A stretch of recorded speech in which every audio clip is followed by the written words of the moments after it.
Another fear. What's another fear that? I think the biggest one is getting your face in front of camera. Yeah. So many people, I mean, including us, when we just are like, can I go do another video today? Does anybody really want to listen to me? Don't we all have those thoughts? And we do. And Yeah. even some of the best speakers that I know, Yeah. we all go through this. I think it's important to realize that we all have this fear. It's not just you. It's just how you deal with it. And do you push through it and just keep going and do it anyway? And there are easy ways to work your way up to do that. Yeah, So I like the term that you use, which is you talk about camera confidence. that's That it. you get to the point where it's not so much the camera is your friend, but you just have the idea that you're actually having a conversation with somebody on the other side of that camera. And it does help if you see comments coming through, because then you can actually respond to those in real time. It absolutely helps, and it also kind of urges you on. If you're running a 5K and you've got people on the sideline cheering you on, you feel a lot better about it, right? I just don't want Back somebody in the splashing water in my face as I'm here at the computer, day, because that could cause havoc. that could be bad. But you get the idea. If you Yeah. have other people asking questions, it makes it Yep. so much easier, and that kind of pours into the next fear, and that is running out of things to say. Like, No what am I going to kidding. say when I actually get live and start talking to people? And so having people ask questions is a great way to keep up a conversation. It certainly helps a lot broadcasting with another person, which we do all the time.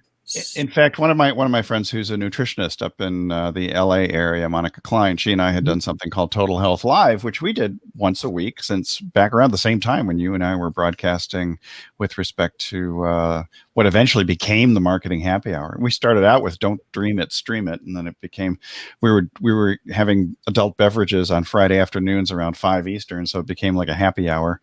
And Yep. then we moved it We to kept Wednesday. Yeah. that. Yeah, we did. We still have had some of those. Yesterday, St. Patrick's Day. This for those of you who are watching in the future, and we did enjoy our various beverages live on air. So, We do, and it's fun to do that. We often said that if we could have a show and just talk about the different things we do and work in, mhm. people would be entertained for hours.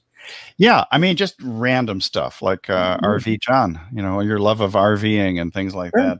I get a lot of But people who watch those. so if somebody is a doctor, an acupuncturist, a Mhm. dentist, somebody, I think what healthcare professionals often fail to recognize is that they put too much emphasis on the professional, sort of almost stuffy authoritarian part, and don't realize that people want to relate to them in terms of something a little more Right. personal. Yeah, I think the other thing that really probably the biggest thing when I'm going out and I'm looking at somebody else's website and Hmm. I'm trying to decide whether I want to go see them for the first time, it's nice to see a video or something that shows me their personality, how I'm going to get on with them as a client. I think that's all super helpful. And so it's a great first thing to do to get people interested in coming to see you and get them to resonate with you as a practitioner. Yeah, I mean, if you love RVing or you love fishing, and you see that your healthcare practitioner, your healthcare provider has an interest in fishing or something else, it also helps you to relate to them on a personal level. And my Sure. experience has been I will resonate with them more, and which is why in the consultations and exams, I always try to learn as much as possible of each individual patient Sure. coming in, so that I could relate to them. How was the bar mitzvah? How was the christening? You got a new baby. How was Cancun? Whatever it was. And my dad was an expert at doing that too. I wish he'd had live video to be able to do that, because he was a master at connecting with people. And this is a Mhm. tremendous opportunity to connect with your existing patients, with potential patients, and to connect with the whole community. Well, the other thing too is, there's always kind of a common list of questions or things you'd like your patients and clients to know about you that you can answer in video in your own voice. So they get to hear you answer these questions. Yeah, and And you I can think, answer in advance. It saves yeah, a lot of time in the a office. ton of time. There's just the simple questions that usually you would write out, like a FAQ on your website, but you can Yeah. answer them in video form. Yeah. And that certainly helps a lot. People develop a relationship with you just over video. And I'm constantly surprised. But I go back a couple of years to a friend of mine that was in one of my first classes, and I'd Mhm. never met them in person. It was one of the first cases where I had done work with them solely by video. But when we did finally meet, it was like we were old friends. And I think that's so important in your practice, to have people come in and already feel like they're an old friend and can just jump right into working with you. Yeah, that establishing that connection in advance, the know, It's like, huge. and trust, or like I like to refer to as know, love, and trust, when you can start to create a little bit of resonance prior to somebody crossing the threshold to your office, that makes a huge difference in getting people to, well, even to accept your recommendations, let's say, because Hmm. they already feel a certain comfort level, as you mentioned earlier. So another one of the fears, I was trying to remember, you talked about running out of things to say, and going back to that one, it Yeah. reminds me of, when you're a healthcare professional, you have tons of information floating around in your brain. There should never be a time when you are running out of things to say, because you know so much more than your clients, than your patients. And I think we often forget how much knowledge and how much experience that we have, and that what we have to say is indeed valuable. Right. It's so valuable, and we do lose track of that. And just the fact that it's a great way to kind of get that information out in a very friendly, genuine way. Yeah, I mean, for example, if I have somebody who has kidney stones, because I've had those in the past too, I would recommend, hey, you need to take more water. You need to use some magnesium glycinate or some sort of chelated magnesium or so. And I forget that not everybody knows that.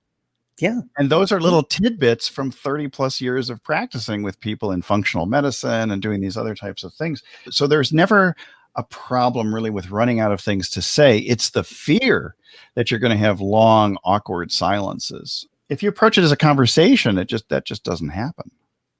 It does not happen. No. Very, very true. So we want to go on to the last one. Yeah, let's go to the last All one. right. Let's go to the last one. So the last one is how this all incorporates into your business, because everybody's business is different. Mhm. We all have different things we're trying to accomplish. Things are blended together in a different way. And maybe we want to focus on content creation as well, Mhm. and just trying to make that work and automating that content creation.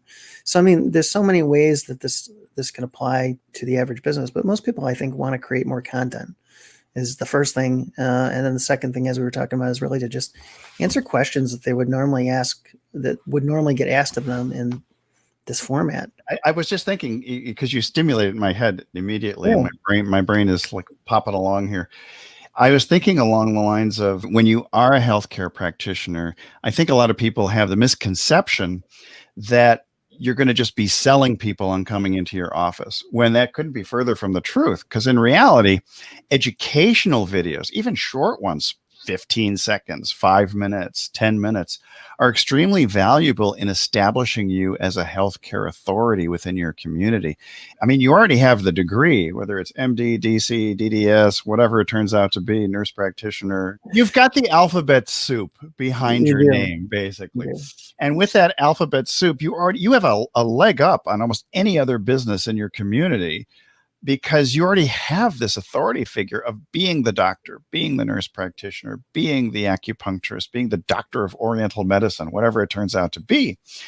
And people want to learn what you have to say. They want You do. self-care tips. They want little healthcare tips, tips on nutrition, tips on movement, exercise, those types of things. And these short little videos doing this type of stuff is amazing at building your authority beyond smart guy into someone Mhm. who really cares about me and is willing to put out information so I can take care of myself. Absolutely. So in that respect, I mean, you can repurpose videos too, because you're talking about how you integrate them within Yeah, your there's within your business. a lot of ways you can repurpose them, and that's one of the things, obviously, that we show a lot of people is how to do that, and take the video and convert it to audio and text, and some of the different tools that we use to do that. Yeah, and you can take, for example, you can take your videos that you've created, and you can make the transcripts into an ebook that you pass out to people. You can Sure. use your video as an introduction to the office when they arrive at your office. You can do a number of different things. For example, you could turn your video into a podcast and become the local expert within your community with a local podcast, say for Manchester, New Hampshire, or Sure. Hudson, or someplace like that.